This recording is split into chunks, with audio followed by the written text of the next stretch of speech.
En este video vamos a ver aparato digestivo. Presten atención a esta microfotografía, ¿sí? Para que, bueno, ojalá al final de la clase puedan hacer una descripción de ella en relación al aparato digestivo. Bueno, el aparato digestivo, ustedes conocen las generalidades y está bueno resaltar algunas de sus funciones porque, como siempre insisto, la estructura está de alguna manera relacionada a su función. ¿Sí? Ese adagio que siempre les comento de estructura-función, en el sistema digestivo vamos a ver que también se cumple y que está bueno tener presente las funciones del sistema digestivo porque nosotros, conociendo estas funciones, vamos a describir y vamos a entender las estructuras que permiten llevarla adelante.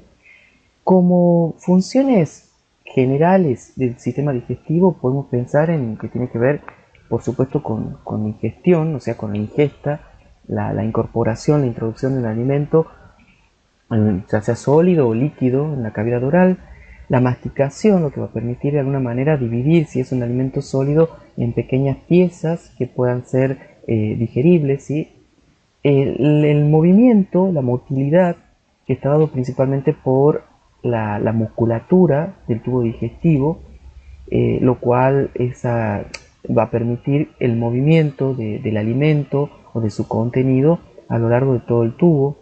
La secreción no solo de un moco, ¿sí? de una secreción que sea protectora, que sirva para lubricar, para facilitar ese movimiento del contenido intestinal o del contenido del tubo digestivo en general, sino también de enzimas digestivas, de fluidos alcalinos y de fluidos ácidos, de la bilis, ¿sí? Y de numerosos compuestos que en definitiva van a permitir aumentar la eficiencia del proceso digestivo.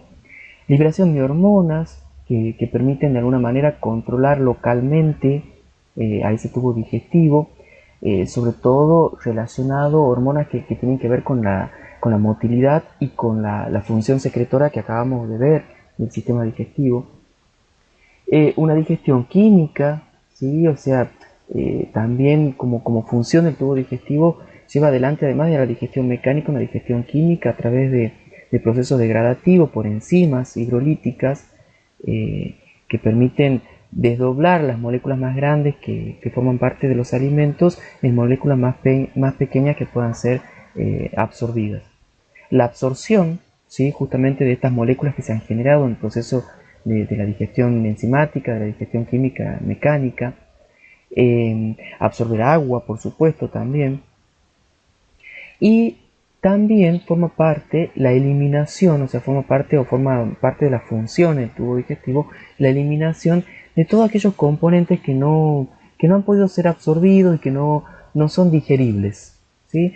Bueno, teniendo en cuenta esto, nosotros vamos a describir las distintas estructuras que componen el tubo digestivo, pero es importante decir que a lo largo de todo el tubo, la pared de ese tubo mantiene una estructura básica general bastante conservada, ¿sí? Que tiene que ver, nosotros, bueno, yo siempre le hago mención de que nosotros somos como tubos concéntricos, el tubo digestivo sería como el tubo más interno, lo hemos visto en embriología, pero a su vez ese tubo, la pared de ese tubo, está constituido por capas.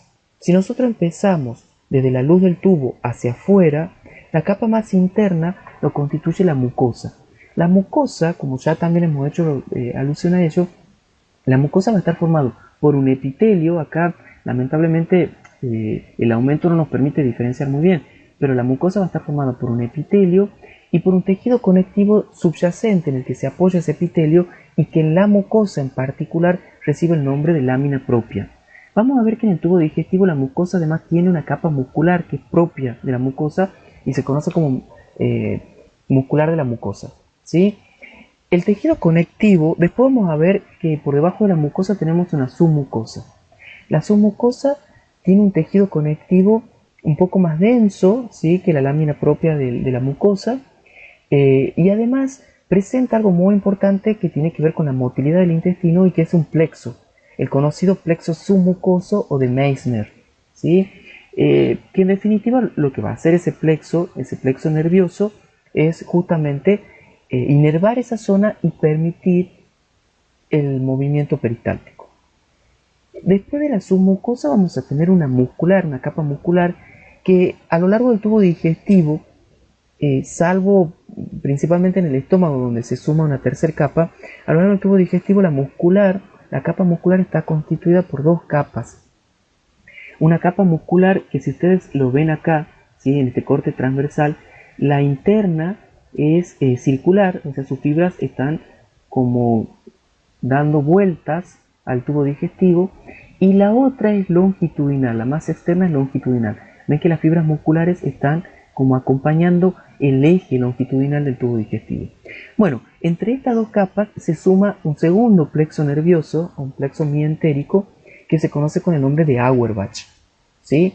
Junto este plexo de Auerbach con el de Meissner van a formar el sistema nervioso entérico. Bien, y bueno, como capa más externa, y dependiendo de la localización del órgano del tubo digestivo del que estemos hablando, podemos decir que está formado por una serosa, ¿sí?, cuando el órgano es abdominal. Cuando el órgano no está dentro de la cavidad abdominal o está fija a estructuras que lo rodean, esta serosa es reemplazada más bien por una adventicia, ¿sí?, que tiene un componente más bien de tejido conectivo. Bien, vamos a ver la primera parte del tubo digestivo, que tiene que ver con la cavidad oral.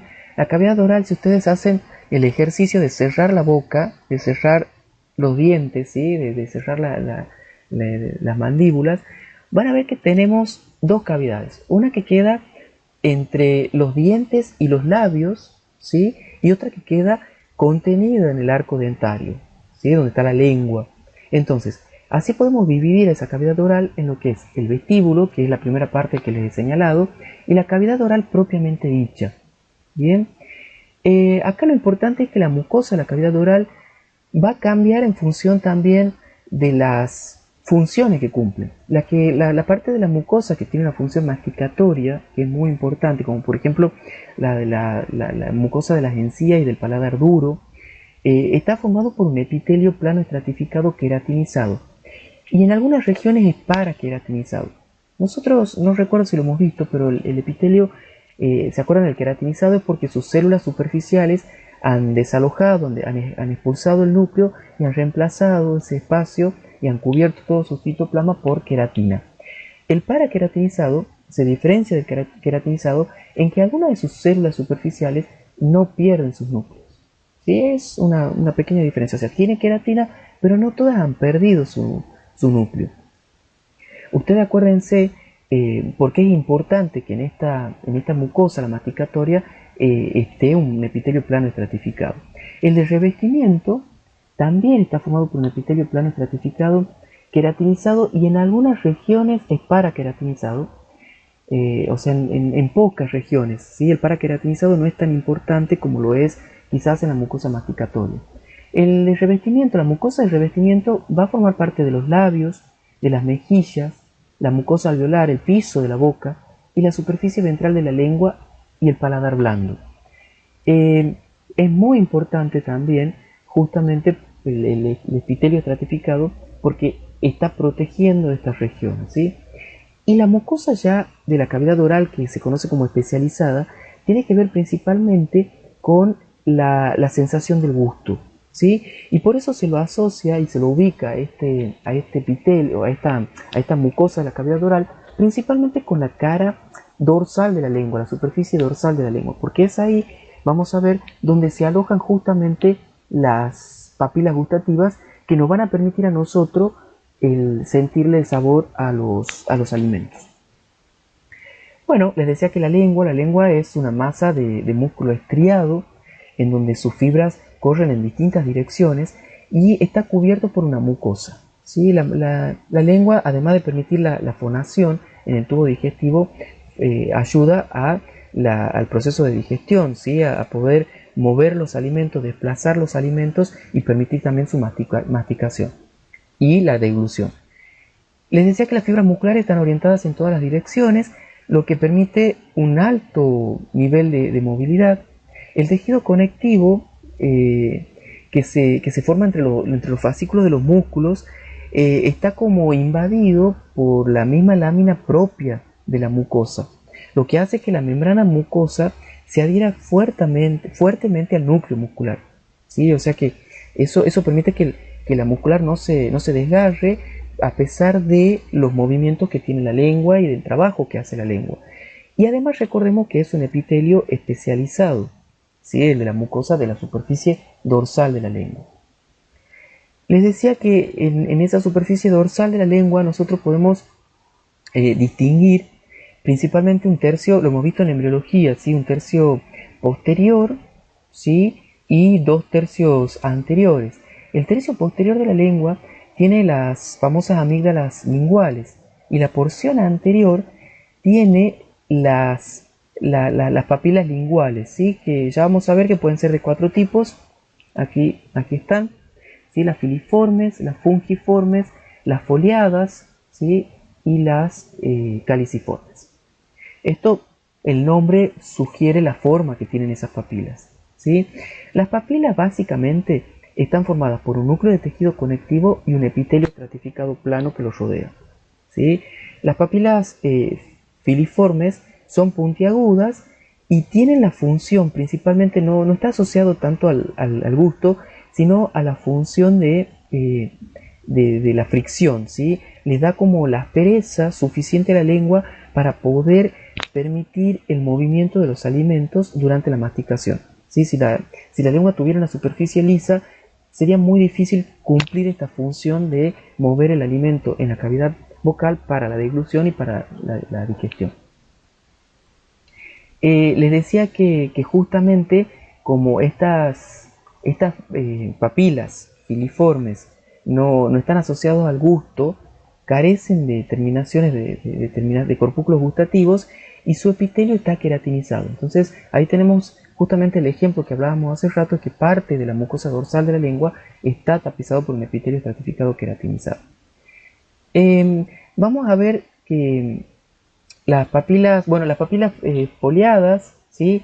Tienen una forma como de cresta, están a los lados de la lengua y son más reconocibles sobre todo en los niños pequeños durante la infancia. Bien, y las fungiformes, bueno, tienen un aspecto de hongo, por eso el nombre, ven que tiene como el aspecto de una seta. Bien, estas son más bien como hojas, ¿sí? Por eso son foliadas, se las conocen como foliadas, pero las fungiformes tienen el aspecto como de setas y están esparcidas en toda la superficie dorsal de la lengua.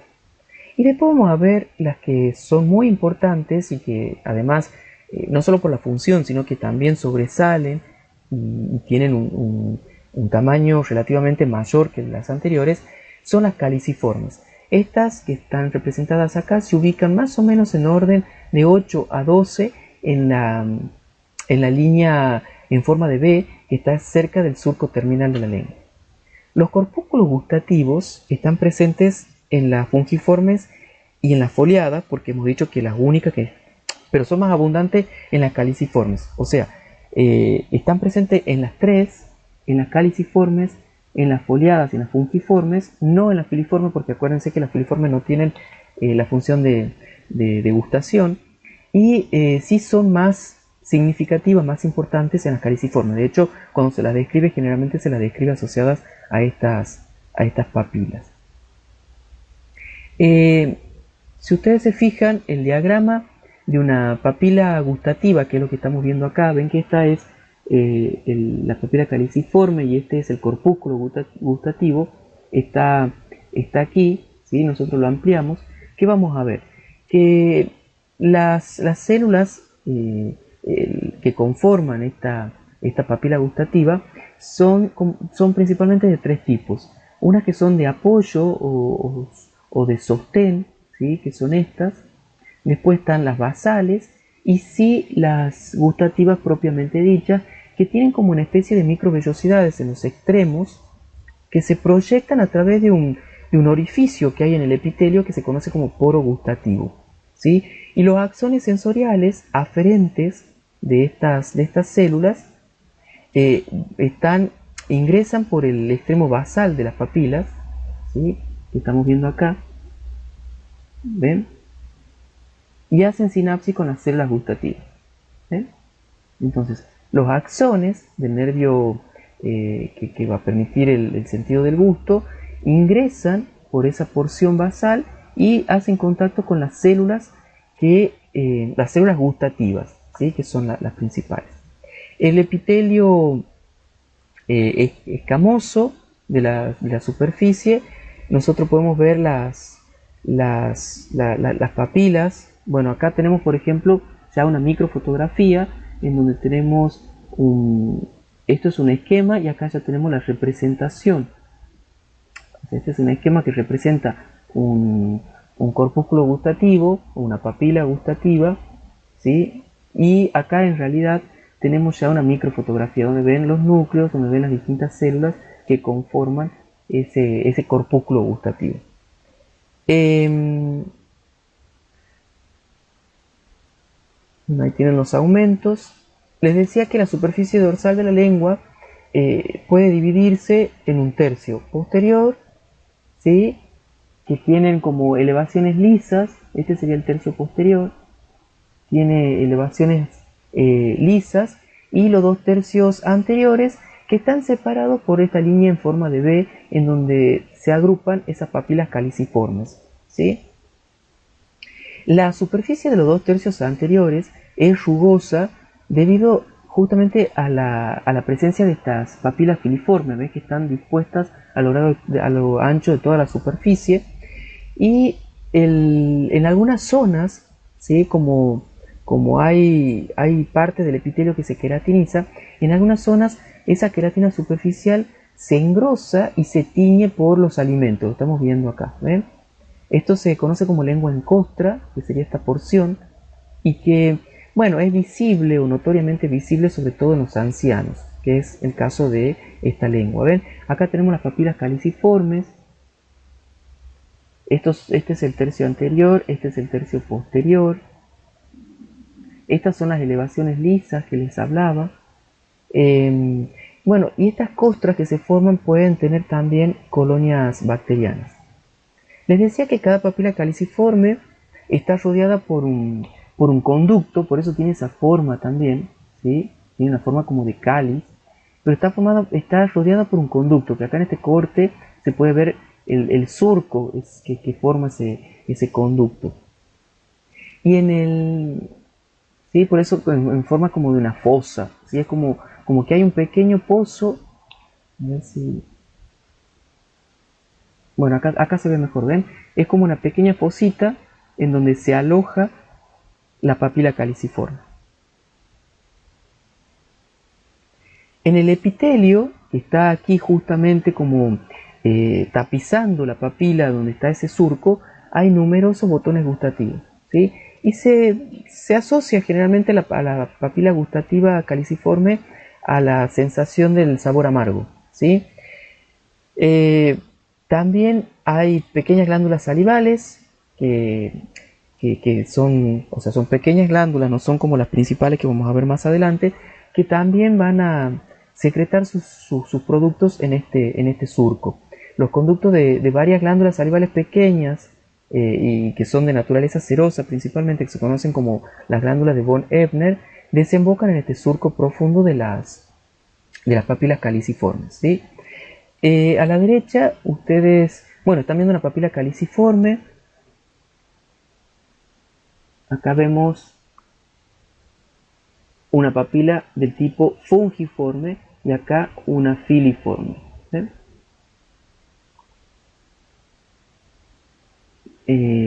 Esta es la papila caliciforme entonces. Las glándulas salivales están acá, ¿ven? Estas son las glándulas salivales. Acá estamos viendo también los botones gustativos. Acá estamos viendo algunos de los ejemplos de botones gustativos. Ven el epitelio, ven el núcleo ese de sistema conectivo. Bien. Bueno, acá tienen justamente, ¿sí? Un botón gustativo, un esquema de un botón gustativo donde ven las células de sostén, las células basales. donde ven las microvellosidades del polo gustativo, el tema de los axones que ingresan acá por la base, y acá una microfotografía donde ven el nervio, los axones se desprenden y van a inervar ese justamente botón gustativo, células de sostén, las células sensitivas sensoriales, las microvellosidades, el polo gustativo. Es muy importante porque acá, cuando las partículas se disuelven en esa secreción serosa, en la saliva que está presente, esas sustancias pueden ingresar por ese polo gustativo, tener contacto con esas microvellosidades de las células y poder desencadenar la sensación, ¿sí?, de sabor. La bucofaringe. ¿Se acuerdan que nosotros en respiratorio habíamos visto que la faringe se dividía en 3 sectores? En rino o nasofaringe, bucofaringe o orofaringe y la laringofaringe. ¿Sí? La que justamente la parte de la faringe que está vinculada al tubo digestivo es la bucofaringe. Y va a relacionar y va a comunicar lo que es la cavidad vocal con el esófago. No hay mucho para decir de la bucofaringe, pero sí resaltar que el epitelio que la reviste es del tipo plano estratificado no queratinizado. El otro órgano que continúa a la bucofaringe es el esófago. El esófago va a presentar un epitelio plano estratificado no queratinizado, ¿sí?, y se va a caracterizar porque va a tener numerosas glándulas secretoras de moco que se conocen como glándulas esofágicas. Es muy importante esto, ¿sí? La secreción de estas glándulas va a permitir lubricar y proteger la mucosa. Cerca del estómago, que es el órgano que comunica, ya que según el esófago, cerca del estómago, la mucosa del esófago va a contener un grupo de glándulas que se conocen como glándulas cardiales esofágicas, ¿sí?, o glándulas esofágicas cardiales. ¿Por qué se llaman así? Porque en realidad siguen secretando mucus, ¿sí?, moco, pero están cerca del cardias del estómago. Entonces reciben ese nombre. Si ustedes se fijan en esta imagen, que es un corte longitudinal de un esófago, se puede ver la mucosa, que está constituida justamente por ese epitelio que les decía, plano estratificado, no queratinizado. Están viendo la lámina propia, que es el tejido conectivo en el que se apoya ese epitelio. Están viendo la muscular de la mucosa, acá ven algunas fibras musculares, ¿ven?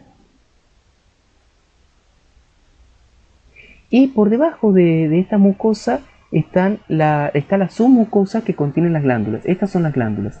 Y estos son los conductos de drenaje de esas glándulas que, bueno, de acuerdo al corte que se ha hecho, se los ve así. Acá y acá se ve otro conducto, ¿sí? Porque las glándulas están en la submucosa, pero sus conductos tienen que llegar a la luz del esófago. Entonces hacen todo este recorrido. Dependiendo cómo se haga el corte, aparecen los conductos de este tipo. Bueno, acá en esta otra imagen, ¿qué tenemos? Es una sección transversal que muestra principalmente la musculatura del esófago.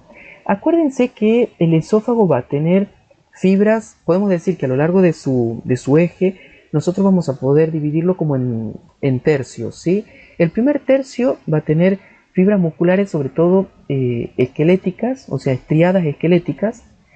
El tercer tercio, o sea, el más distal, va a tener fibras musculares, sobre todo lisas, y el tercio del medio va a tener una mezcla de ambas, tanto estriadas, esqueléticas, como lisas. O sea, esto habla de la importancia del esófago en el proceso de deglución también. Al tener musculatura que es esquelética, está bajo el ejercicio de la voluntad, y eso se puede entrenar. El liso, una vez que ya el alimento pasa a la otra porción, al estar rodeado por una musculatura que tiene componente liso, ya pasa a ser ajeno a la voluntad. Entonces, los movimientos son involuntarios. Bien, pero estamos viendo entonces las fibras, las estriadas, por ejemplo estas, y las lisas. ¿Ven? Esto está hablando de esa mezcla que les decía. Esta mezcla de fibras esqueléticas, estriadas y de lisas, les decía que son muy importantes para el mecanismo de la deglución. Cuando hacemos un corte transversal, podemos distinguir las 4 capas que mencionamos al comienzo. O sea, tenemos la mucosa, tenemos una submucosa, tenemos la muscular y tenemos la adventicia. En este caso, esta porción, la mayor porción del esófago, salvo la que se une al estómago, el resto está fuera de la cavidad abdominal, entonces no tiene una serosa sino una adventicia. Si ustedes se fijan, también llama poderosamente la atención cómo está la luz de ese esófago. Y esto tiene que ver, acuérdense, cuando hemos visto respiratorio, hemos dicho que el esófago está, porque así lo explica también el desarrollo embrionario, está pegado a la tráquea. Nosotros continuamente estamos respirando, pero no comemos todo el tiempo, ¿sí? Entonces, el esófago permanece prácticamente todo el tiempo con su luz obliterada, porque así le da espacio a la tráquea a poder dilatarse su luz y poder dejar que circule el aire con facilidad.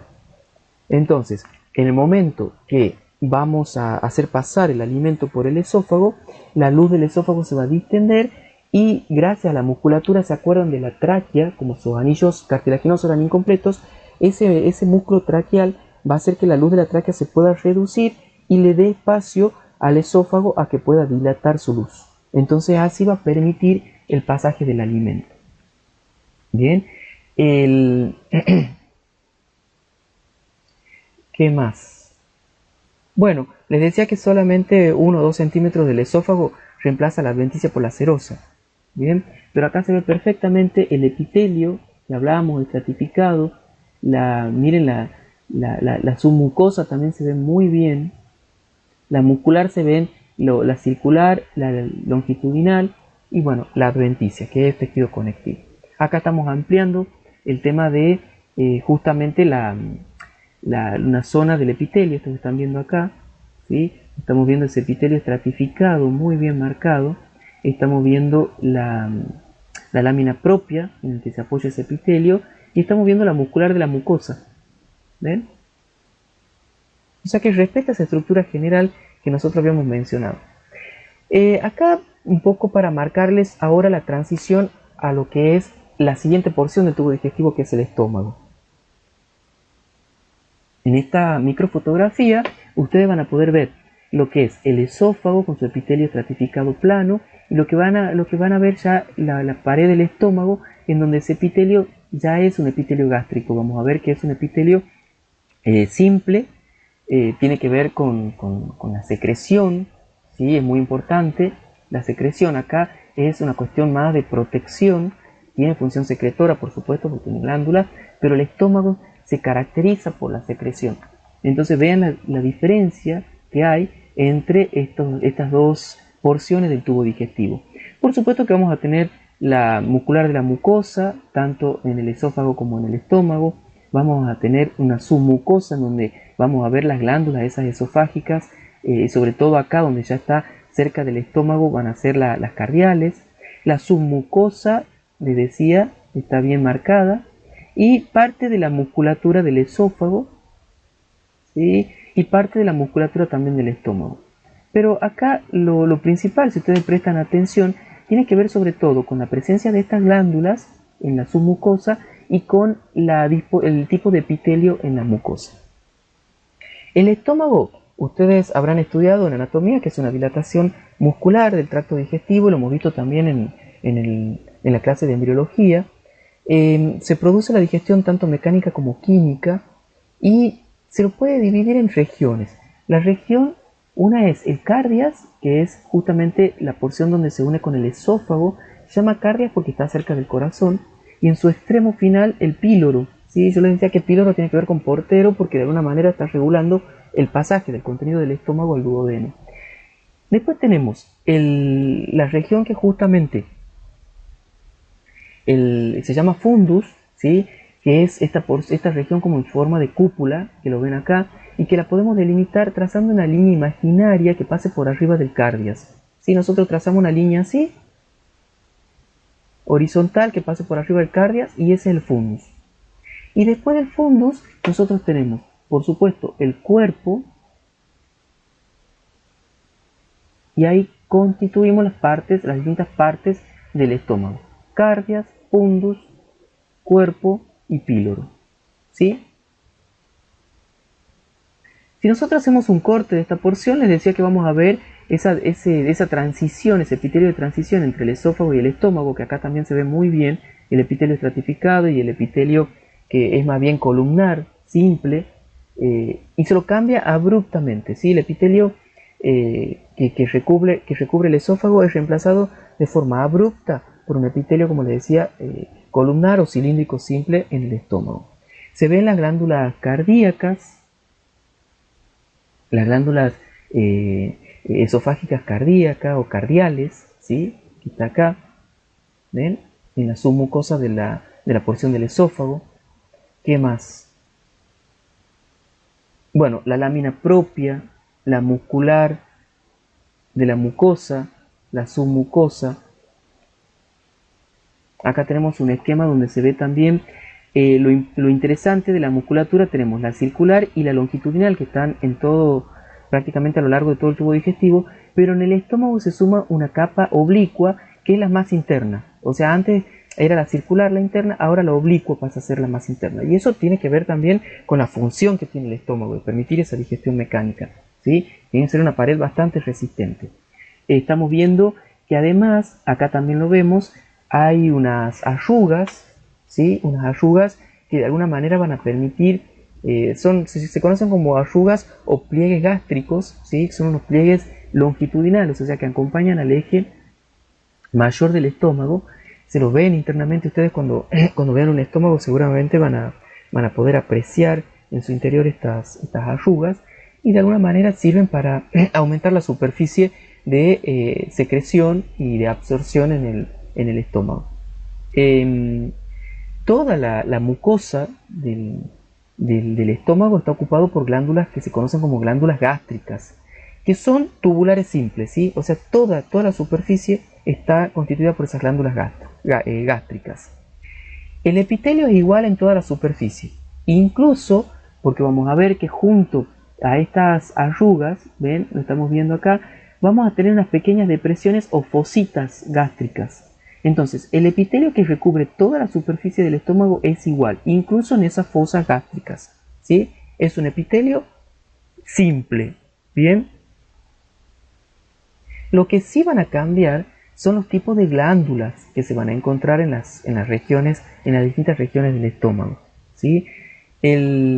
Bueno, acá estamos viendo, por ejemplo, una sección histológica de la mucosa gástrica, donde se muestran estas fositas gástricas, ¿sí? Ahí. No sé si se ve muy bien, pero son pequeñas invaginaciones. Acá en este esquema se ve muy bien, ¿sí? Son pequeñas invaginaciones en donde, ya lo vamos a ver en más detalle, esas fosas gástricas van a estar, todo ese epitelio van a tener las células que van a permitir la secreción de partículas, de sustancias que son importantes para la digestión. Bueno, acá otra vez la unión entre el esófago y el estómago, donde se ve perfectamente las diferencias, sobre todo a nivel mucoso. Acá estamos viendo una microfotografía con poco aumento del fondo del estómago, del fundus, donde se puede observar el espesor relativo de sus distintas capas, ¿sí? Acá tenemos la mucosa, la submucosa y la muscular y la seosa. Ven, acá tenemos esas fositas que les decía.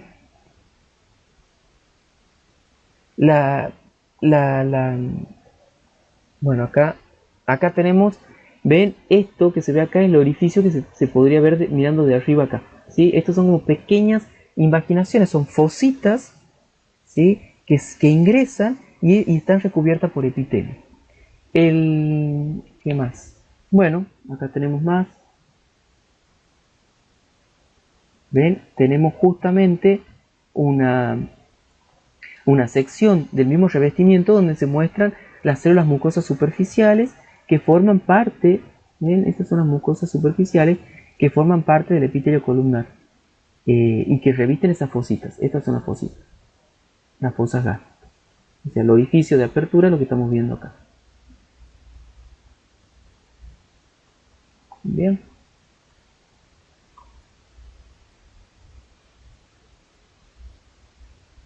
Las glándulas se conocen como glándulas fúndicas o gástricas, ¿sí? Fúndicas uno lo asocia que están solo en el fondo, pero en realidad, como les decía, están en todo el epitelio excepto en las regiones más pequeñas, que son el píloro y el cardias. se extienden desde el fondo de la de una foseta. Las glándulas se extienden desde el fondo de la foseta, lo están viendo acá, ¿sí? Acá tienen como una línea punteada. Desde el fondo de esas fosetas gástricas se extienden estas glándulas hasta la muscular de la mucosa, ¿sí? O sea, van a llegar hasta la muscular de la mucosa, o sea, hasta antes de la submucosa. Bien, esas son las glándulas gástricas. Cada glándula posee un cuello que es bastante angosto, ¿sí? Y largo, y una base. Las células se clasifican de acuerdo a su ubicación. Acá es muy importante porque hay autores que señalan también, incluso acá en el libro lo ven, también como una parte que se conoce como istmo. El istmo es un trayecto muy cortito que comunican la glándula, que sería esto, con la foseta gástrica. ¿Sí? O sea, nosotros tenemos esa depresión que veíamos, y en el fondo de esa foseta gástrica vamos a tener esas glándulas gástricas, ¿sí? Cada glándula posee, como le decía, ese cuello que es angosto y después la base, ¿sí? Acá están las células que se encuentran, sobre todo estas son las principales que forman parte de la glándula. Estas son de la superficie del epitelio del estómago, que son las células las comunes, que son las que secretan sobre todo la mucina, un fluido alcalino para proteger la mucosa gástrica. Pero las células de las glándulas son las células del cuello, mucosas del cuello, ¿sí? Porque están justamente en el cuello de la glándula, que son estas que están acá, y secretan sobre todo también mucina para proteger la superficie de las glándulas. Las células parietales, ¿sí? Que son como las que están formando parte de la pared, secretan, entre otras cosas, el factor intrínseco y el ácido clorhídrico, que va a dar la acidez característica del estómago, que puede alcanzar los 2, un pH 2, ¿sí? Es muy ácido. Y después tenemos las células principales, que son las más abundantes, que la ven acá, que secretan el pexinógeno y la lipasa gástrica, ¿sí?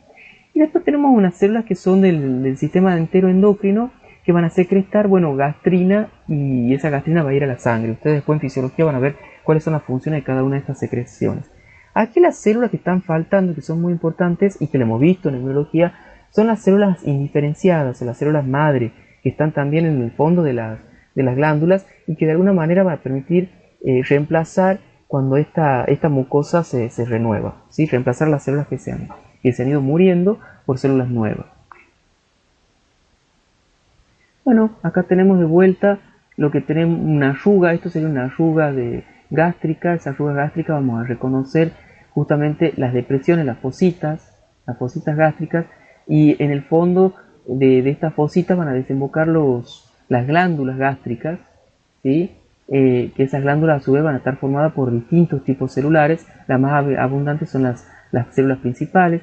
Bueno, la submucosa, la muscular de la capa muscular, donde tenemos la parte oblicua, la circular y la longitudinal, y la capa serosa, porque el estómago sí está cubierto de peritoneo.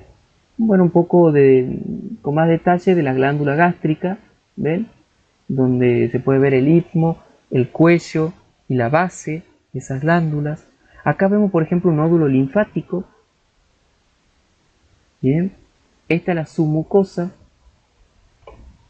para que ustedes se entrenen un poco el ojo de cómo se verían los cortes del estómago. Bueno, acá las glándulas gástricas, depende de cómo se corte el tejido, a la glándula la vamos a ver así o la vamos a ver como esta, ¿sí?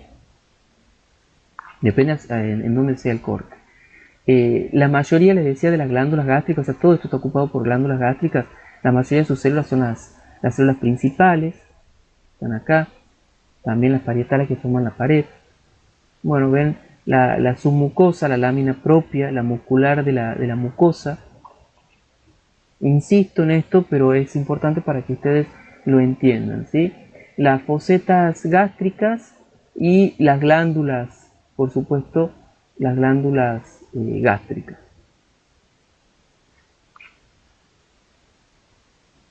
Bueno, ahora, entre la región que pasa ya del estómago al duodeno, también van a ver que hay un cambio a nivel de su mucosa y van a ver otras estructuras a nivel de la mucosa. Y por supuesto, bueno, la musculatura, acá tenemos que mencionar la presencia de del esfínter pilórico, la musculatura del estómago.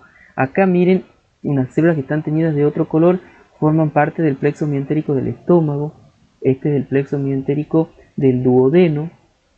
En el duodeno van a ver que son muy importantes las glándulas duodenales o la de Brunner, se conocen así. El intestino delgado, ¿sí? Es el sitio donde se termina el proceso digestivo, se completa y donde se produce la mayor absorción de nutrientes, ¿sí? En el intestino en general se dan procesos de absorción y en el intestino delgado tiene que ver principalmente con la absorción de nutrientes y en el grueso sobre todo con la absorción o la recuperación del agua. Bien, el intestino delgado es, bueno, relativamente largo, mide aproximadamente 5 metros y ustedes saben que está dividido o se lo divide en tres porciones, que es el duodeno, el yeyuno y el ilion. El duodeno porque el largo es el que estaría dado por 12 transversos, o sea, si nosotros ponemos 12 dedos, el ancho, ¿sí? Que suma el ancho de cada dedo da la longitud del duodeno, ¿sí? Por eso se dice de duodeno, son acomodar 12 dedos en forma, o sea, no en la longitud, sino en el ancho de los dedos. Si sumamos eso, nos da lo que mide el duodeno. Estos segmentos, el duodeno, el yeyuno y el ilion, tienen, digamos, la estructura general que hemos visto del tubo digestivo. Va a haber algunas diferencias entre ellos, sobre todo a nivel de la mucosa, pero no son muy importantes, ¿sí? Bueno, acá lo están viendo. Algo que caracteriza al duodeno es la presencia de estos pliegues circulares o las válvulas conniventes que se conocen, lo habrán visto en anatomía, son las válvulas conniventes o de Kerkring, ¿sí? Que están acá, estos pliegues circulares, que en definitiva lo que están haciendo es aumentar la superficie del duodeno, porque así también al aumentar la superficie permitimos que en el duodeno se puedan absorber más nutrientes, ¿sí? Otra cosa que va a aumentar la superficie de absorción del duodeno, además de estos pliegues circulares, van a ser las vellosidades, ¿sí? Estas vellosidades están formadas principalmente por un núcleo de tejido conectivo que se extiende desde la lámina propia, bien, acuérdense que el tejido conectivo de la mucosa, y llegan también a la muscular de la mucosa, ¿ven?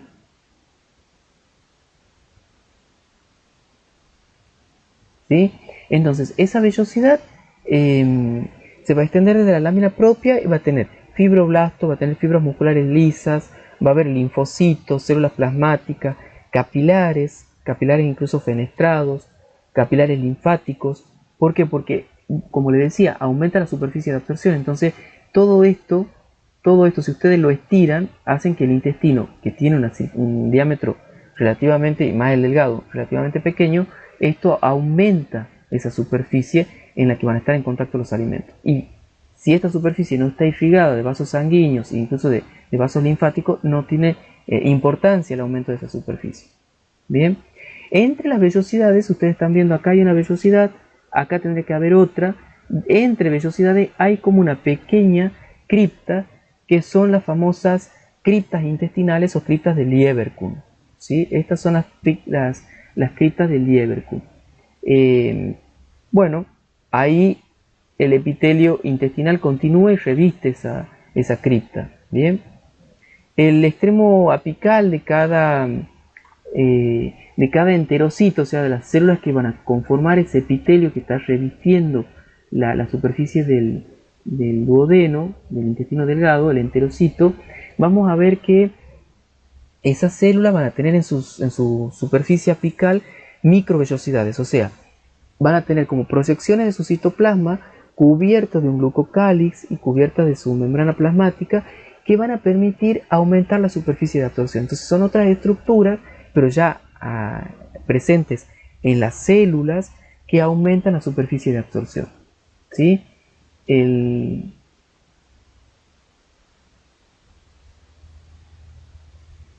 Eso es esa estructura que está en el extremo apical de cada enterocito, tiene como, se conoce como borde en cepillo o borde estriado.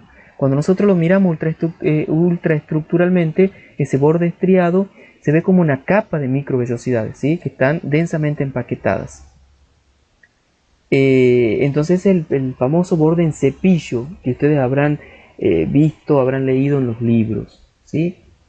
Bueno, vamos a ver que entre los enterocitos que tienen esa superficie estriada, esas microvellosidades en su superficie, vamos a encontrar otro tipo de células como las células caliciformes, ¿sí? Que son estas, son como estas células globosas, ¿sí? Son más gorditas, que tienen como principal función, por supuesto, secretar mucinas glicoproteicas que al hidratarse van a formar el moco, ¿sí? Y la función principal de este moco es proteger y lubricar el revestimiento del intestino.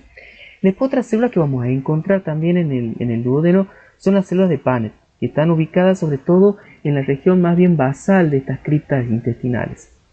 Bien, son células exócrinas que tienen muchos gránulos secretores, sobre todo eosinófilos, en su citoplasma, y estos gránulos de las células de Paneth están asociados principalmente al sistema inmune. Vamos a ver después cuando veamos sistema inmunológico, están asociados a la defensa, porque estos gránulos liberan lisozima, fosfolipasa, péptidos hidrofóbicos llamados defensinas, que todos van a tener la misma función, que es unirse y descomponer las membranas de bacterias o de microorganismos que puedan estar atacando el intestino, ¿sí?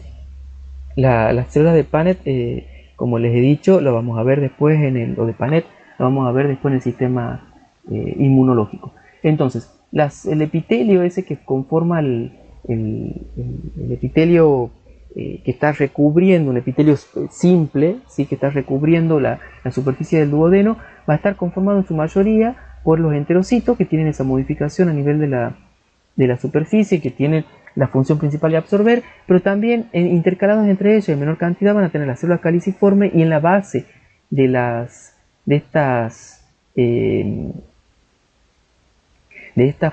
fosas, ¿sí? Vamos a encontrar justamente las células de Paneth. ¿Bien?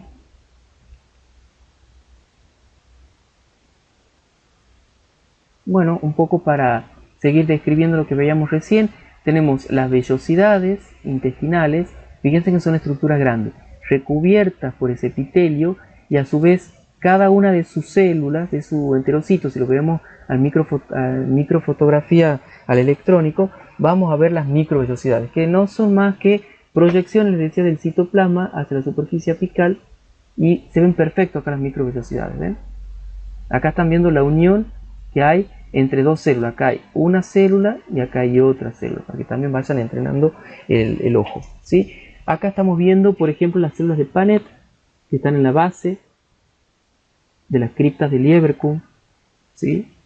Acá están las células de Paneth. Las células caliciformes, que son esas células globosas, redondas.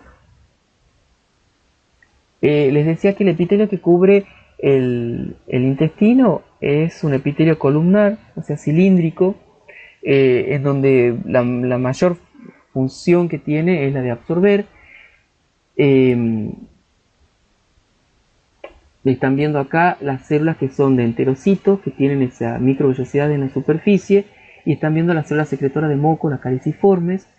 Acá están viendo la tinción, incluso porque es una tinción de paz hematoxilina. Fíjense que las células de estas caliciformes y la superficie que está recubriendo, que ha formado ese moco que recubre el epitelio, se han teñido, son paz positivos, y eso tiene que ver con la composición, ¿sí? Bueno, si nosotros hacemos un aumento de esto, vamos a ver los enterocitos con sus microvellosidades, las células caliciformes que están intercaladas entre estos enterocitos. Vamos a ver ya en una microfotografía electrónico también de las células que son justamente las enteroendocrinas, que están acá, ¿sí? Y vamos a ver las células, los enterocitos con su microvellosidades en la superficie. Aquí vamos a ver justamente las glándulas de Brunner, que son características, ¿sí? Son características del duodeno, se ubican en la submucosa, fíjense, entonces es una forma de reconocerlas también, además que se ven perfectamente las vellosidades, se ven las criptas, se ve el epitelio, ¿sí? La muscular de la mucosa, ¿ven? Bueno, todo esto es la submucosa. Sabemos que la submucosa porque están las glándulas submucosas. La submucosa, les decía, que tienen vasos sanguíneos y linfáticos abundantes, tienen neuronas también difusas que forman el plexo de Meissner. La porción proximal del duodeno tiene en la submucosa y mucosa grandes grupos de glándulas mucosas tubulares ramificadas, que son, como les decía, las glándulas duodenales o de Brunner. Sus conductos secretores o excretores de estas glándulas son muy pequeños y se abren a las criptas intestinales. El moco de estas glándulas es claramente alcalino, por supuesto, porque tiene que neutralizar de alguna manera el pH ácido con el que llega el bolo alimenticio a ese sector, porque viene de la digestión en el estómago. Entonces, ese pH alcalino va a neutralizar ese quimo que ha ingresado al duodeno, pasando por el píloro, va a proteger la mucosa, por supuesto, y va a llevar al contenido intestinal un pH óptimo para la acción de las enzimas pancreáticas, porque eso es muy importante. Ustedes saben que las enzimas tienen un pH en el que funcionan con mayor eficiencia. Entonces, si el pH del quimo no es el adecuado, las enzimas pancreáticas no van a funcionar. Tanto en el ilion como en la lámina, o sea, en el ilion, tanto en la lámina propia como en la submucosa, van a tener un tejido linfoide asociado a mucosa que se lo conoce como MALS, pero ya lo vamos a ver en detalle más adelante cuando veamos sistema linfático. Tienen, bueno, lo que se conoce como las placas de Peyer, ya lo vamos a ver en inmunológico, ¿sí? Pero les quería traer ya un ejemplo para que ustedes vayan familiarizándose. Miren, acá tenemos las placas de Peyer en la lámina propia de esa porción, sobre todo del ilion, ¿sí? Esto es en el ilion. Bueno, el intestino grueso. La diferencia principal que hay con la del intestino delgado a nivel de la mucosa es que no presenta vellosidades. La superficie del intestino grueso no tiene ese aspecto más bien aterciopelado que veíamos en el intestino delgado, sino que muestra un aspecto liso, ¿sí? Una superficie liso. Y eso porque no tiene vellosidades. Eso es muy importante. No tiene vellosidades.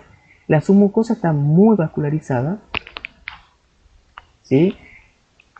La muscular de la mucosa, la capa muscular, en realidad no de la mucosa, la capa muscular de la pared del intestino está, la circular es interna, como en todo el tubo digestivo, pero la muscular, la longitudinal, si la externa, forma bandas que se conocen como teñas intestinales, ¿sí? O las bandeletas, ¿sí? Vamos a ver que la muscular longitudinal se va a disponer en la pared agrupadas en bandas, ¿sí? Que se lo va a ver como 3 bandas. La circular, la interna sigue siendo circular, ¿sí? Otra cosa que llama la atención, y ustedes lo deben haber visto, que son los austros, ¿sí? Que son estas como bollitas o abolladuras del intestino grueso. Entonces eso, además del calibre, por supuesto por eso se llama grueso, que permite diferenciarlo del delgado, presentan estas estructuras, las teñas, ¿sí? Y los austros.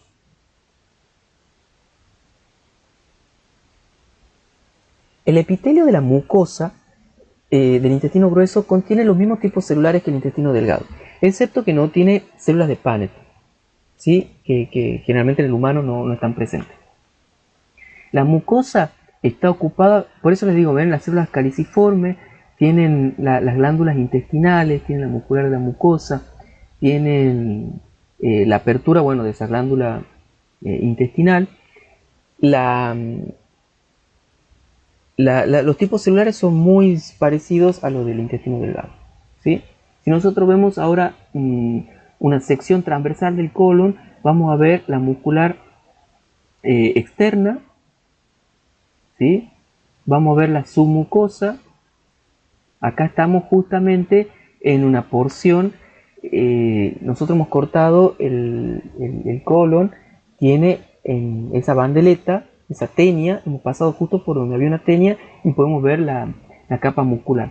Tenemos la submucosa y la mucosa.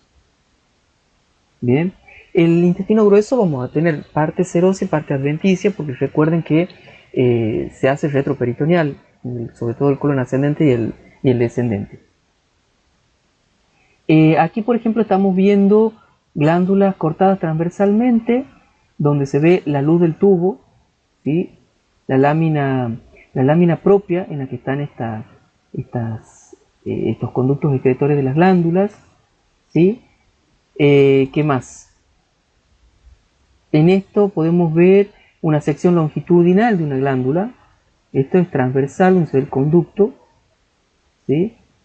Y aquí, por ejemplo, aquí están viendo, miren, acá se ve donde está esta flechita, es un linfocito que está ingresando al epitelio. Son células, o sea, se pueden ver linfocitos libres, hay linfocitos libres, y hay uno de ellos que está ingresando al epitelio. Este es un corte transversal, con la luz de la glándula aquí. Este es un corte ya longitudinal de la glándula intestinal, ¿sí? Que está teñida principalmente para glicoproteína, donde se ven, por eso se tiñen de color intenso las células caliciformes y las secreciones de ellas, ¿sí? Entonces tenemos las caliciformes y las columnares, que forman parte del epitelio, que están constituyendo el revestimiento de la mucosa. ¿Qué más? A ver. Bueno, acá estamos viendo una microfotografía al electrónico de transmisión, donde se ven las células absortivas, ¿sí? O absorbentes, o colonocitos, que también se conocen así, en donde se ven las microvellosidades. O sea, acuérdense que el intestino grueso no tiene vellosidades, pero sí tiene microvellosidades sus células en la superficie apical. La absorción del agua es pasiva en este caso, ¿sí? Sigue el transporte activo dado por el sodio desde las superficies vasolaterales de las células epiteliales. Acá tenemos otra vez la mucosa del colon, en donde es muy importante para que vean el epitelio, la célula caliciforme, la lámina propia, las criptas del Lieberkühn, que también están presentes, la lámina, la muscular de la mucosa y la submucosa. El recto, vamos a hablar algo del recto. El recto es la porción distal dilatada del tubo digestivo, ¿sí? Y se distingue su parte superior, sobre todo se distingue del resto del intestino grueso por la presencia de pliegues llamados pliegues rectales, ¿sí? Que son estos que están viendo acá, Son los pliegues rectales transversos, ¿sí? La mucosa del recto es similar a la del resto del colon y posee muchas glándulas intestinales tubulares rectas con células caliciformes. Acá es muy importante la secreción de moco, entonces las células caliciformes como que se vuelven más abundantes. La porción más distal del tubo digestivo, que es el conducto anal, es este que están viendo acá, tiene una longitud promedio de 4 centímetros, se extiende de la cara superior del diafragma pelviano hasta el orificio anal, ¿sí? La parte superior del conducto anal también va a presentar unos pliegues longitudinales que en realidad se conocen como columnas anales o columnas de Morgagni, ¿sí? Son estas, ¿sí? O sea, estos son pliegues de la mucosa, pero estos que están acá en el conducto anal son las columnas de Morgagni, ¿sí? Si ustedes se fijan, la depresión que hay entre las columnas se conocen como senos anales, ¿sí? El conducto anal se va a dividir a su vez en 3 zonas de acuerdo con las características del revestimiento del epitelio que tengan. Vamos a ver que hay una zona colorectal, porque es la que está más próxima al colon, ¿sí? Contiene un epitelio simple cilíndrico, similar a la del epitelio del recto, ¿sí? porque a su vez la del epitelio del recto es muy parecida a la del recto del colon, ¿sí? Entonces esa es la colon rectal. Después vamos a tener una zona de transición que ocupa el tercio medio del conducto anal y consiste principalmente en una transición entre el epitelio simple cilíndrico de la mucosa rectal y el epitelio estratificado plano de la piel que rodea al ano, ¿sí? La zona de transición va a tener un epitelio estratificado que justamente se llama de transición por eso, porque después está la zona pavimentosa que se encuentra en el tercio inferior del conducto anal y sí está revestida por un epitelio estratificado plano que se continúa con la piel y con la piel perianal, ¿sí? Por eso se llama de transición. Entonces colon rectal porque está cerca de lo que es, bueno, por supuesto el recto, y es colon rectal porque el recto tiene una estructura, una mucosa parecida a la del colon. Después una de transición porque tiene un epitelio que el cambio no es brusco, ¿sí? Entre un epitelio simple y un plano estratificado, sino que es un epitelio de transición. Y es sumamente importante esto porque fíjense que cambian los epitelios, ¿sí? O sea, es importante tener en cuenta esa diferencia. No hay un cambio abrupto como lo habíamos visto en la transición de un órgano a otro, como veíamos, por ejemplo, del estómago al duodeno o del esófago al estómago. Bien, bueno, acá un poco de imágenes para que ustedes puedan ir entrenando el ojo, ¿sí? Por ejemplo, un intestino grueso, la pared del colon, donde ven las glándulas intestinales, las células caliciformes, ven que son más abundantes, sobre todo, bueno, cuando nos acercamos al recto, la parte del recto también. Bueno, nódulos linfáticos, tenemos las células absortivas, o sea, las células, las células que conforman el epitelio junto con las caliciformes, pero estas tienen las microvellosidades, la muscular de la mucosa, la submucosa, un nódulo linfático muy importante, son muy abundantes los nódulos linfáticos. Acá están viendo la transición, ¿sí? Ano-rectal, la unión, donde se ve justamente un epitelio estratificado en la zona del ano, donde estamos viendo un esfínter externo anal, que es con músculo esquelético, ¿sí? O sea que se puede entrenar, el músculo elevador del ano, ¿sí? Estamos viendo el esfínter también interno, este es el esfínter externo y este es el esfínter interno, constituido por uno es voluntario y el otro es involuntario. Bueno, las distintas capas que conforman la pared del tubo. Y ahora tendríamos que ver las glándulas anexas del tubo digestivo.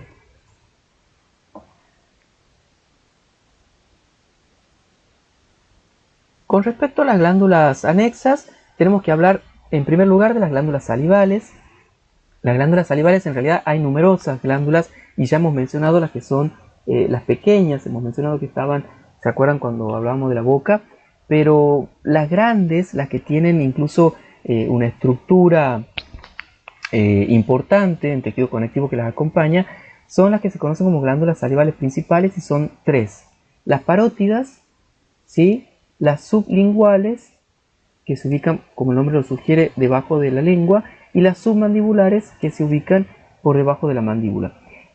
Juntas secretan más o menos el 90% de la saliva, ¿sí? La secreción de saliva de estas glándulas más la secreción de la saliva de las glándulas menores, fíjense que van a producir más o menos entre 0,75 y 1,5 litros de saliva al día, ¿sí? Las glándulas parótidas y las submandibulares, en realidad, como ustedes ven, están ubicadas fuera de la cavidad oral, ¿sí? No están dentro de la cavidad oral. En cambio, las sublinguales sí están.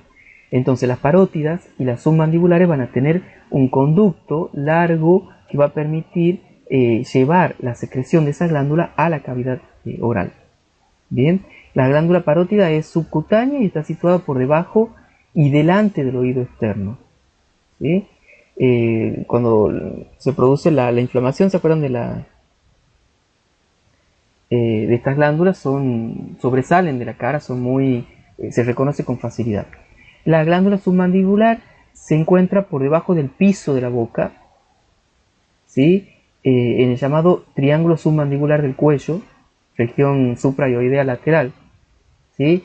La glándula sublingual está ubicada, como el nombre lo dice, en el piso de la boca, pero por delante de la submandibular. Esto un poco para ubicarnos también y entender un poco las diferencias que hay entre estas glándulas, recordando lo que es el desarrollo embrionario, ¿sí? Miren cómo se forman las sublinguales, tienen conductos muy chiquitos, muy cortitos, en cambio la submandibular y las parótidas tienen conductos largos porque van a permitir drenar sus productos a la cavidad oral. Acuérdense cómo cambiaba el origen embrionario de esta porción de la cavidad oral con respecto al vestíbulo, ¿sí? ¿Se acuerdan que uno tenía más bien un origen ectodérmico? Toda la parte del vestíbulo era de un origen ectodérmico y el resto tenía que ver más con un origen endodérmico. Todas las glándulas salivales se van a originar en el epitelio oral o bucal embrionario, ¿sí?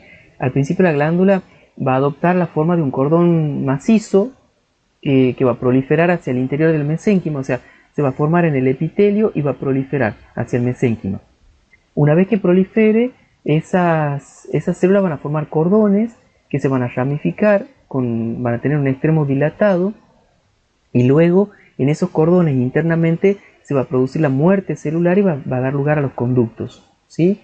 Entonces, los cordones se van a convertir en los conductos excretores y estos extremos dilatados, que son más bien como extremos bulbosos, van a dar lugar a la parte secretora de las glándulas que se conocen como adenómeros, ¿sí?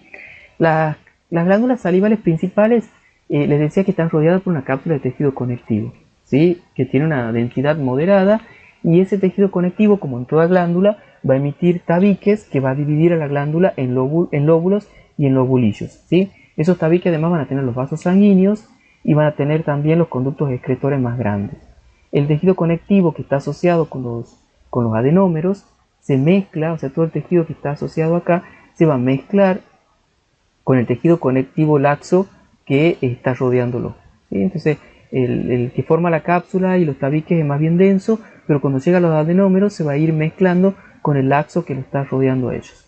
Las glándulas salivales accesorias no tienen una cápsula, ¿sí? Como yo les decía, de las glándulas más pequeñas que contribuyen a la secreción de saliva con las tres principales, esas más pequeñas, al ser tan pequeñas, no tienen un tejido conectivo importante que se pueda reconocer, ¿sí?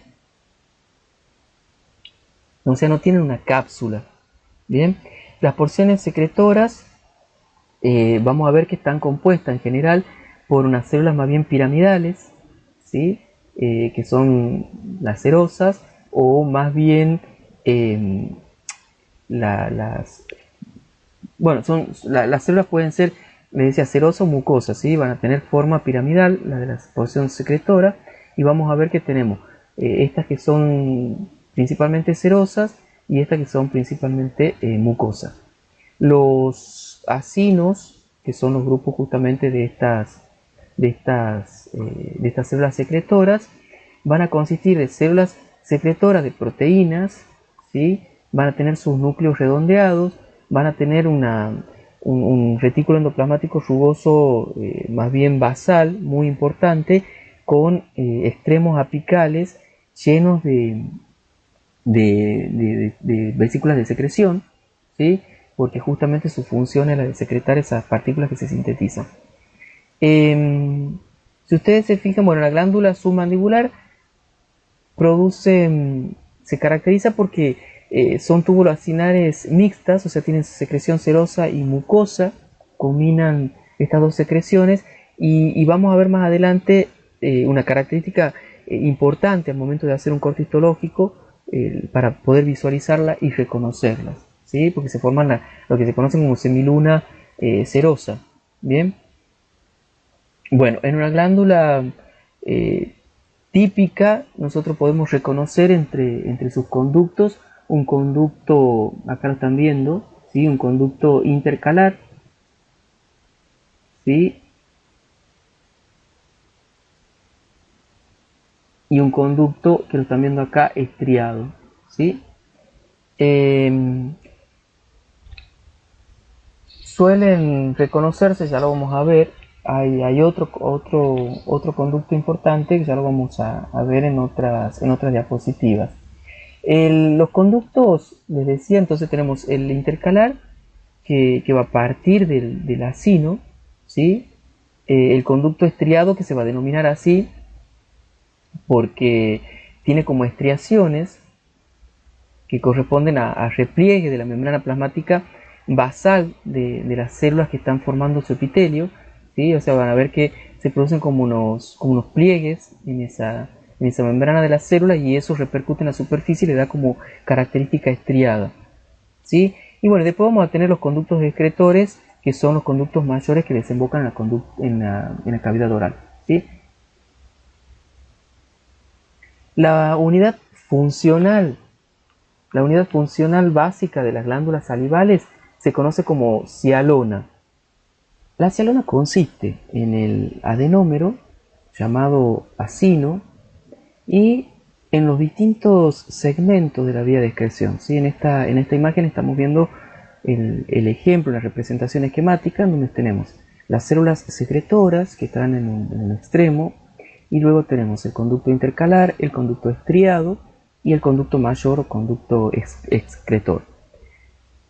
En esta imagen, si ustedes se fijan, también se han representado en código de colores las distintas porciones de la cialona.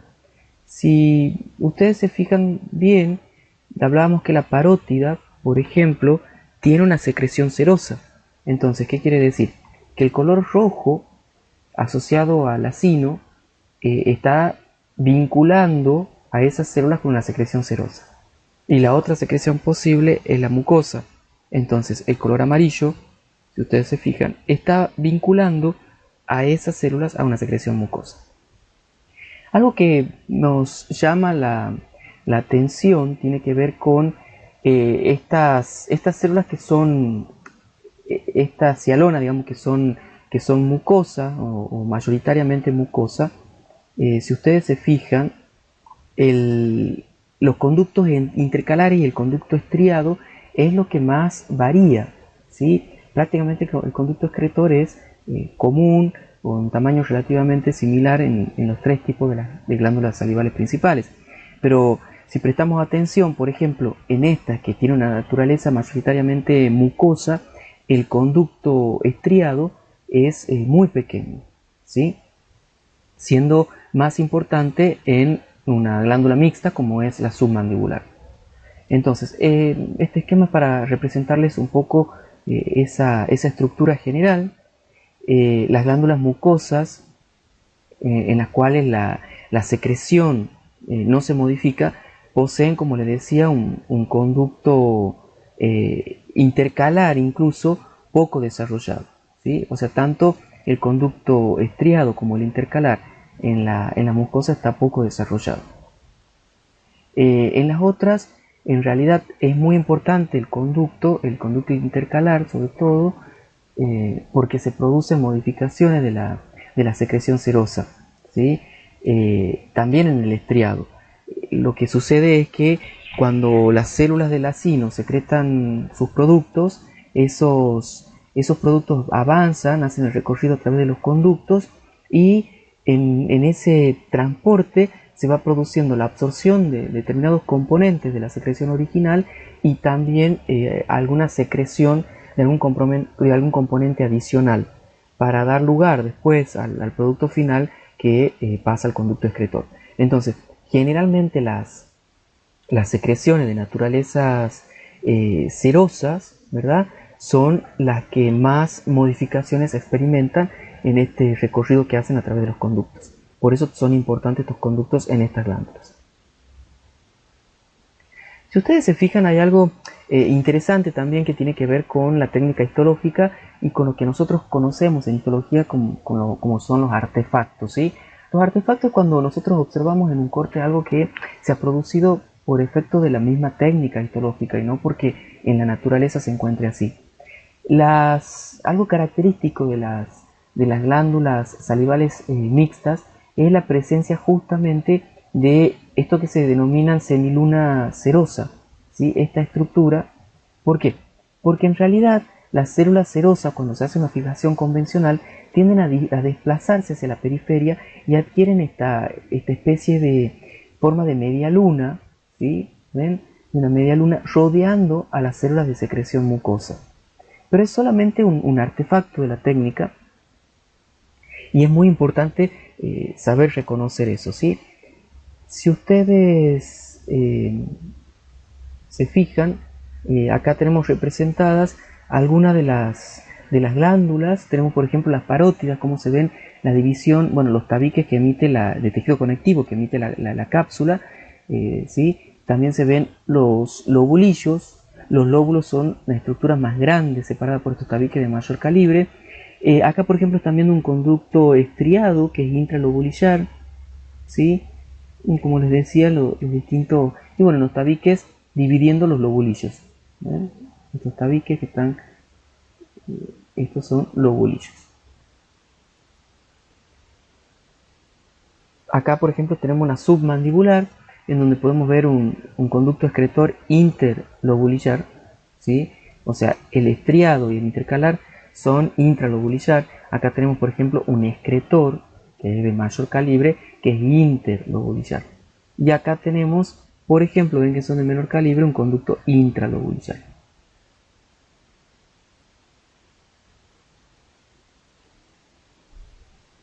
Bueno, un poco para repasar, ¿sí? Algo importante tiene que ver con el tipo de epitelio. Los conductos estriados generalmente tienen un epitelio cilíndrico. Todos son epitelio simple, pero el conducto estriado tiene un epitelio un poco más alto que el epitelio de los conductos intercalados, que son un poco más bajos, o sea, son más bien cúbicos.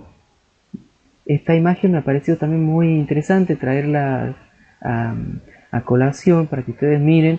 Acá tenemos, ven, una secreción que es un acino que es mucoso. Tenemos las células serosas acá a la vuelta. Bien, tenemos las células mioepiteliales, que también lo hemos visto en otras teorías. Son sumamente importantes porque van a permitir justamente la secreción, o sea, van a ayudar a que estas células puedan volcar sus contenidos en los conductos y esos ser justamente conducidos a los lugares donde tienen que volcar su secreción. Vamos a pasar a otra glándula anexa del tubo digestivo que es muy importante, que es el páncreas. El páncreas, ustedes saben que tiene una formación o tiene una función endocrina y una función exócrina. Vamos a tratar de ver la histología de esos dos componentes del páncreas.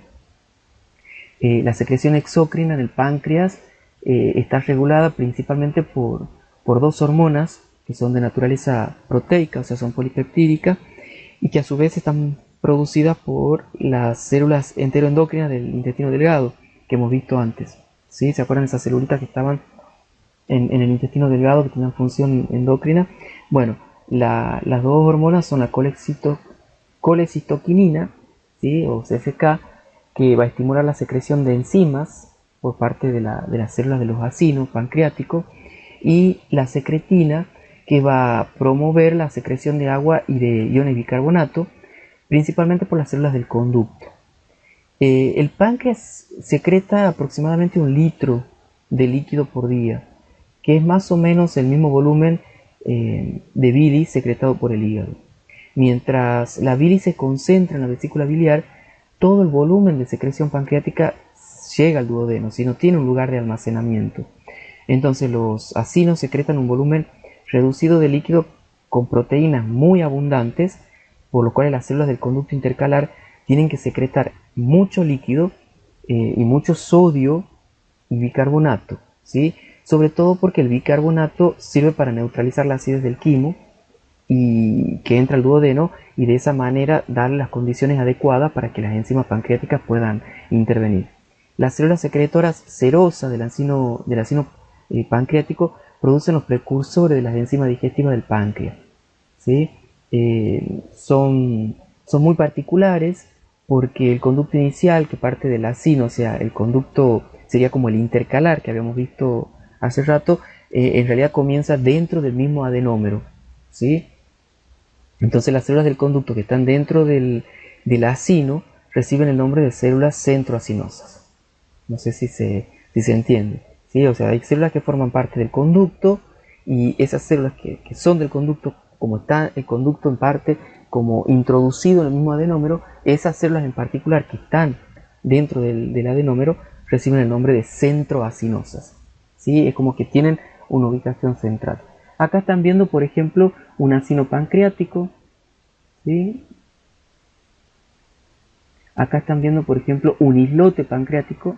O sea, acá tenemos el páncreas endocrino y acá tenemos todo lo otro, un páncreas exócrino. Dentro del páncreas exócrino, si hacemos un aumento, también van a encontrar, ven, tejido conectivo en forma de tabiques, porque la cápsula que recubre el páncreas también emite tabiques hacia el interior y lo divide en lóbulos y en lóbulos. El páncreas exócrino, ¿sí? Si ustedes se fijan acá en esta microfotografía, vamos a ver que hay células serosas productoras de enzimas que están dispuestas en pequeños acinos. Esto es un acino, este es otro acino. Van a ver que los acinos a su vez están rodeados, no sé si lo observan, por un tejido conectivo, que incluso pueden tener fibroblastos, que son los que producen ese tejido conectivo. Acá hay un fibroblasto. ¿Sí? Cada acino es drenado por un conducto intercalado con sus células iniciales, que son las centroacinares, insertadas en la luz. Acá no se ve, acá se ve solamente el acino, no se ve el conducto. ¿Sí? En este caso, acá están las centroacinosas, ¿ven? Este es el conducto intercalar, este es el adenómero, este es el conducto intercalar, el adenómero, y estas células que son del conducto intercalar, pero están dentro del acino, son las famosas células centroacinares o centroacinosas que veníamos hablando. ¿Sí? Bajo la influencia de secretina, las células de los conductos centroacinares e intercalados secretan, como les decía, mucho líquido, que va a tener mucho bicarbonato para neutralizar el pH que llega del quimo que llega al duodeno. Entonces, también estos conductos son importantes porque fíjense que están produciendo un cambio en las secreciones de estas células. O sea, no es que la secreción tal cual es liberada o es producida por estas células llega al duodeno, no. Tienen que experimentar una serie de modificaciones y eso se logra gracias a las mismas células del conducto intercalar. Bueno, acá están viendo, por ejemplo, las células acinosas, ¿ven? Estas son las células del acino. Las células centroacinosas que están, estas son las del adenómero, la del acino pancreático, estas son las centroacinosas que forman parte del conducto intercalar. ¿Ven? Y acá hay un vaso sanguíneo. En esta microfotografía entonces se ve perfectamente el inicio de ese conducto intercalar dentro del mismo acino y se ven perfectamente las células centroacinosas. La ubicación y la forma de las células centroacinosas dentro del acino está muy clara en esta imagen. Fíjense, constituyen el revestimiento inicial de ese conducto intercalar. Bien, las enzimas pancreáticas pueden digerir la mayoría de los alimentos, ¿sí? Pero bueno, ¿por qué? Porque se producen endopeptidasas proteolíticas, o sea, peptidasas que van a cortar a los polipéptidos en forma interna, o van a empezar, o también se producen exopeptidasas, o sea, enzimas hidrolíticas que van a hidrolizar los péptidos pero desde afuera. Producen lipasas, o sea, las enzimas que ayudan a la digestión de los lípidos, rompen los enlaces ésteres de los triacilgliceroles, liberan así los ácidos grasos. Toda la idea es desdoblar las macromoléculas, moléculas más pequeñas que puedan ser absorbidas. También producen algo muy importante, enzimas nucleolíticas, que son desoxirribasa y ribonucleasa, que van a digerir todos los ácidos nucleicos libres. Esto tiene importancia incluso hasta, fíjense, en la biotecnología, porque muchas enzimas con las que se trabaja en el laboratorio son extraídas, por ejemplo, del páncreas. Algo muy usada es la ribonucleasa, por ejemplo, del páncreas de cerdo. ¿Sí? Como para que tengan una idea de cuál es la aplicación también en la biotecnología.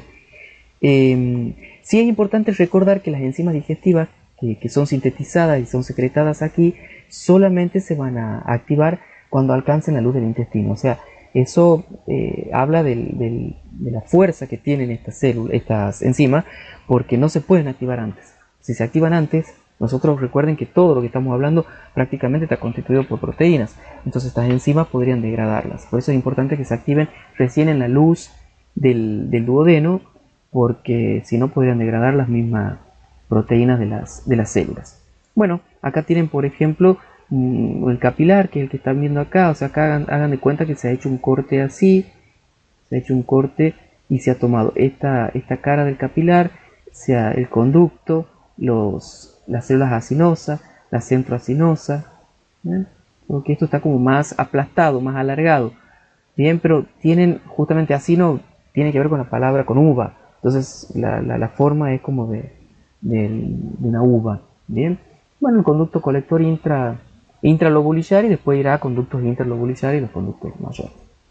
Con respecto al páncreas endocrino, que es la otra porción, este páncreas endocrino constituye más o menos del 1 al 2% del volumen total del páncreas, ¿sí? Y es más abundante sobre todo en la cola del páncreas.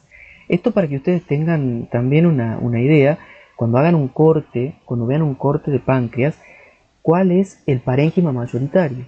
¿Sí? Si está formado por un páncreas exócrino o por un páncreas endocrino. El páncreas endocrino, les decía, es la parte minoritaria del parénquima del páncreas, es un órgano difuso que va a secretar distintas hormonas, vamos a ver las más importantes, pero no vamos a entrar en detalle porque eso es fisiología, pero esas hormonas, en definitiva, en términos generales, regulan la homeostasis del cuerpo, sobre todo regulan la concentración de la glucosa en la sangre, ¿sí? Los islotes, que es el componente endocrino del páncreas, son islotes de células que se conocen como islotes de Langerhans, ¿sí? Y les decía que están dispersos por todo el órgano en forma de agrupaciones celulares de tamaño variable. ¿Ven? Estas son las agrupaciones. Es algo muy importante que ustedes tienen que tener presente, es que si estamos hablando de un páncreas endocrino, las secreciones ya no van a ser liberadas a un conducto y ese conducto va a salir y va a desembocar en una cavidad a través de un conducto mayor. No, aquí las secreciones van a ser volcadas al torrente sanguíneo y los productos van a viajar por la sangre. Entonces es muy importante que ustedes, cuando hablen del páncreas endocrino, mencionen esto. Está muy vascularizada esa zona, ¿sí? En donde están estos grupitos también hay una presencia importante de capilares, porque son ellos los que van a transportar los productos de secreción. Les decía, bueno, los islotes individuales pueden tener solo algunas células o varios centenares de ellas, de ahí el hecho de que el tamaño sea tan variable de estos islotes. Las células son poliédricas y se distribuyen en cordones cortos y regulares, rodeados por una profusa red de capilares, que en su mayoría los capilares estos están fenestrados. Esa es otra característica muy importante. Las células endocrinas definitivas de los islotes, desde el punto de vista embrionario, se desarrollan más o menos entre la 9ª y la 12ª semana de desarrollo, ¿sí? Cada tipo celular puede correlacionarse con una hormona específica y podríamos decir también que tienen una ubicación determinada dentro del islote. Entonces vamos a tener, por ejemplo, células beta. Las células beta forman más o menos el 70% del total de las células insulares en los seres humanos y están ubicados generalmente en la región central del islote, ¿sí? Y secretan la insulina, esta molécula que es tan importante, por eso representan el 70% de las células del islote. Después vamos a tener unas células A, ¿sí? Que constituyen más o menos entre el 15 y el 20% de las células del islote. Están ubicadas generalmente en la periferia, ¿sí? Las células A van a ver que están principalmente en la periferia y secretan glucagón, ¿sí? El glucagón de alguna manera es como el antagonista de la insulina, ¿sí? Y las células D, yo les he dicho que vamos a mencionar estas tres que son las más importantes, no son las únicas. Las células D totalizan entre el 5 y el 10% del tejido endocrino, ¿sí? También son periféricas. Las células D, al igual que las células A, son periféricas. Estas células D van a secretan somatostatina, ¿sí? que está justamente en los gránulos de secreción, que en estas células son más grandes, que a diferencia de las células A y de las células B. O sea, los gránulos de secreción de las D son mucho más grandes y bueno, secretan, como les decía, la somatostatina. Acá están viendo, por ejemplo, un corte histológico, una microfotografía de una preparación inmunohistoquímica de un islote pancreático. Entonces se distinguen perfectamente las células beta que están acá de color de color verde, ¿sí? Y las células productoras de glucagón, las células A, que están, o células alfa, están principalmente en la periferia. Bien. Bueno, como les decía, acá tenemos el parénquima mayoritariamente el parénquima del páncreas mayoritariamente es exócrino. Si ustedes se fijan, tenemos por ejemplo acá unos islotes del Langerhans, pero la mayoría es realmente un páncreas exócrino, ¿sí? Tenemos un tejido conectivo interlobular, o sea que acá estamos hablando de lóbulos, ¿sí? Fíjense, los corpúsculos, los islotes del Langerhans son de distintos tamaños. Hay mucha presencia de capilares, lo están viendo acá en esos circulitos rojos, ¿sí? Acá tenemos un conducto interlobular. Tenemos un islote pancreático, donde vemos el tejido conectivo que lo rodea, del que les hablábamos, del que les hablaba hace rato. Capilares, hay muchos capilares adentro y por fuera, ¿sí? Acá, por ejemplo, tenemos la parte del páncreas exócrino donde se ven las células centroacinares. Estas son las de los adenómeros y estas son las centroacinares de los conductos intercalares. Ahora vamos a pasar a otra glándula que es sumamente importante en la economía del cuerpo humano y que ustedes tienen que conocer muy bien porque lleva adelante numerosos procesos metabólicos. No vamos a entrar en detalle en las funciones, pero sí es la glándula más grande, ¿sí? Y la víscera más voluminosa del organismo. Pesa alrededor de 1,5 kg y corresponde más o menos al 2,5 de nuestro peso corporal. Está ubicado principalmente en la región del hipocondrio derecho, aunque una parte se extiende hacia el hipocondrio izquierdo y está protegido principalmente por ser un órgano tan delicado por la parrilla costal, o sea, por las costillas.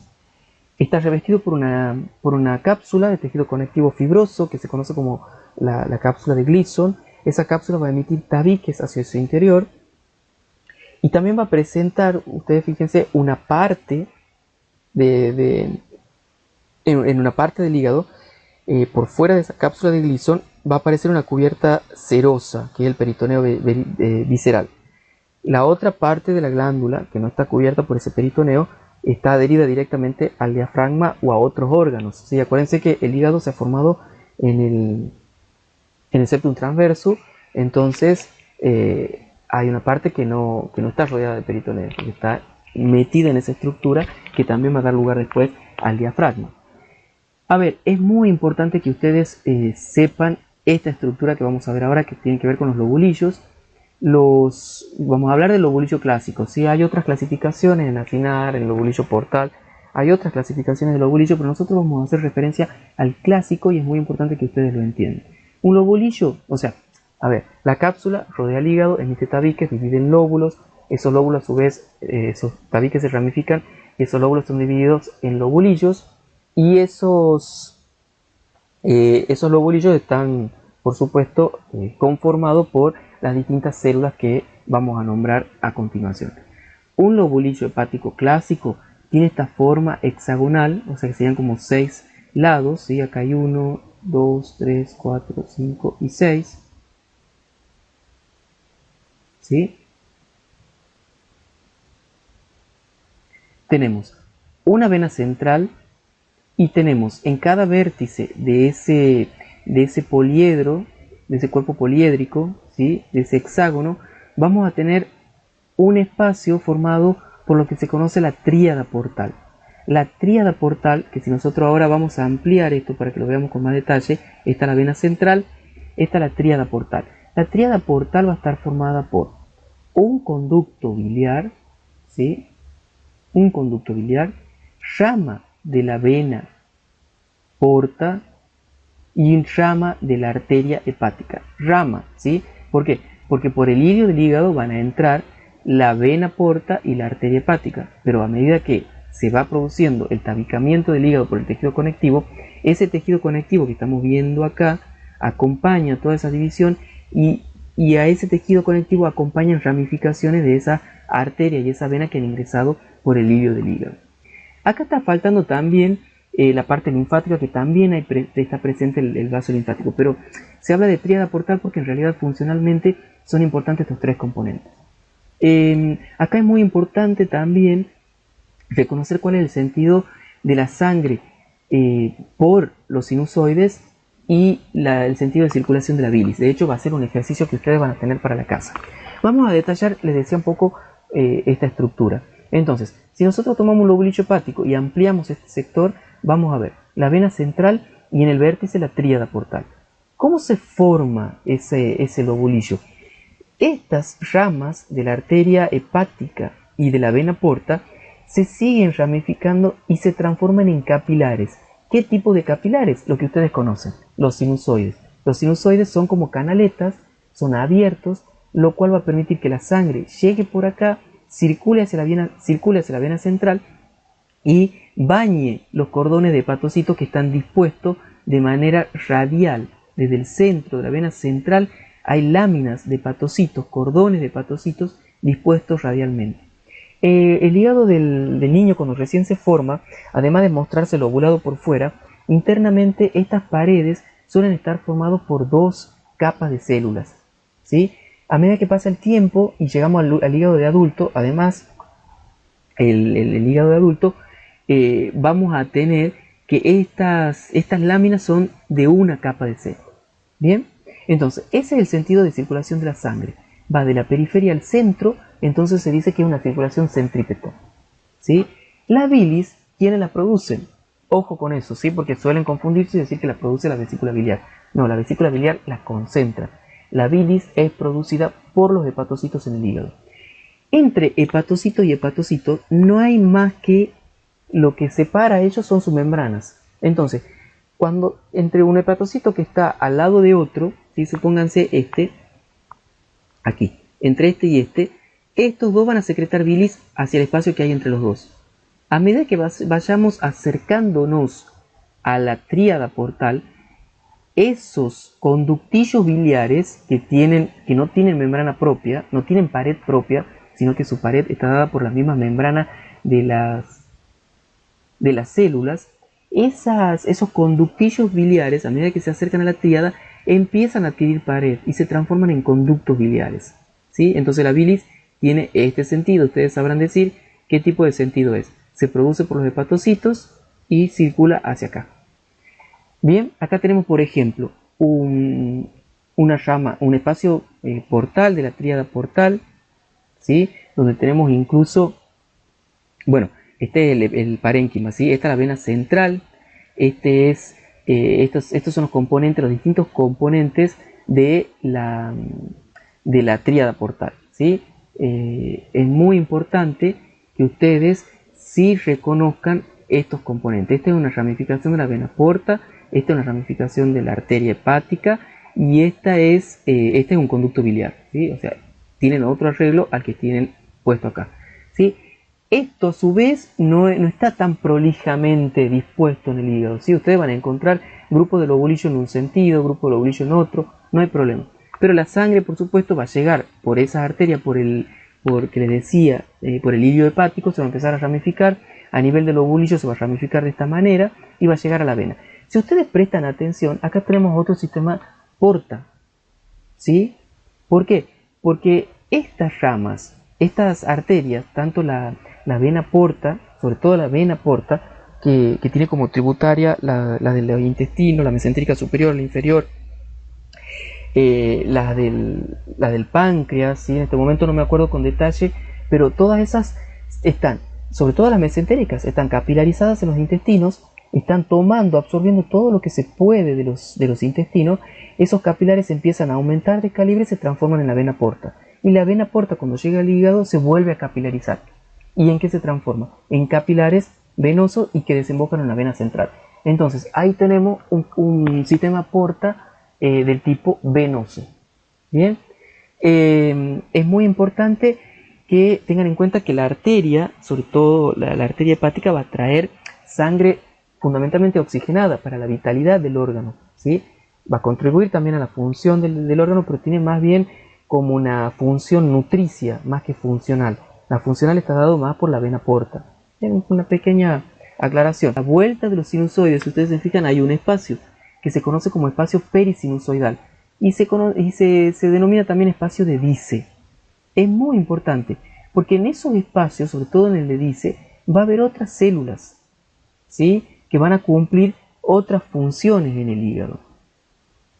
Por ejemplo, los sinusoides hepáticos van a diferir de otro tipo de sinusoides porque sus paredes van a estar formadas incluso por células macrófagas, ¿sí?, que se conocen como macrófago sinusoidal estrellado o célula de Kupffer, ¿sí? Esta célula, este macrófago es del sistema fagocítico mononuclear que ustedes conocen, hemos visto en sangre, y son estos macrófagos específicos de los tejidos que, como cuando están localizados en el hígado, se conocen como célula de Kupffer, ¿sí? Derivan de los monocitos y tienen la particularidad que pueden recubrir esas células, esos sinusoides, formar parte de esos sinusoides, ¿sí? Bueno, acá un ejemplo, una microfotografía como más bien panorámica, donde se ven las tríadas, donde se ven las venas centrales. Fíjense que tampoco una disposición tan regular, no es que sean exactamente o sea, que estén las caras perfectamente delimitadas, pero tienen más o menos esa estructura. Bueno, acá un poquito para seguir viendo esos detalles.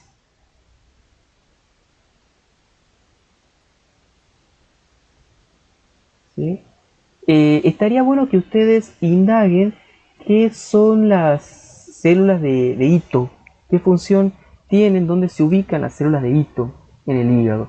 No sé si en alguno de los cortes hace referencia a esas células, si no ustedes las van a tener que buscar en sus libros.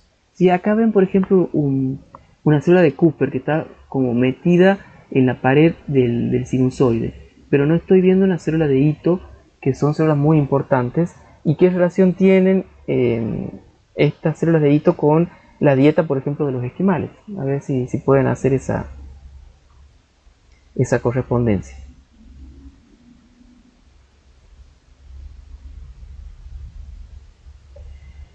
Bueno, les decía que para investigar y aprender un poco deberían indagar sobre la circulación sanguínea intralobular y la circulación intrahepática de la bilis, definir qué estructuras recorre la sangre, qué estructuras recorre la bilis, qué dirección y qué sentido tiene la sangre, qué dirección y qué sentido tiene la bilis. Y a estas yo le sumaría una tercera, que lo voy a poner en el PDF, que tiene que ver con las otras células que pueden estar presentes en el hígado, más allá de los hepatocitos, que son las células mayoritarias, y las células de Kupffer que he mencionado antes, ¿sí? Una de las células, como para ayudarlos, está, por ejemplo, la célula de Ito. ¿Bien? Así que les dejo como tarea para la casa. Esta diapositiva la voy a modificar en el PDF para que ustedes tengan presente esa actividad y puedan desarrollarla, porque suele ser pregunta de parciales, ¿sí? Bueno, nos encontramos en la próxima clase.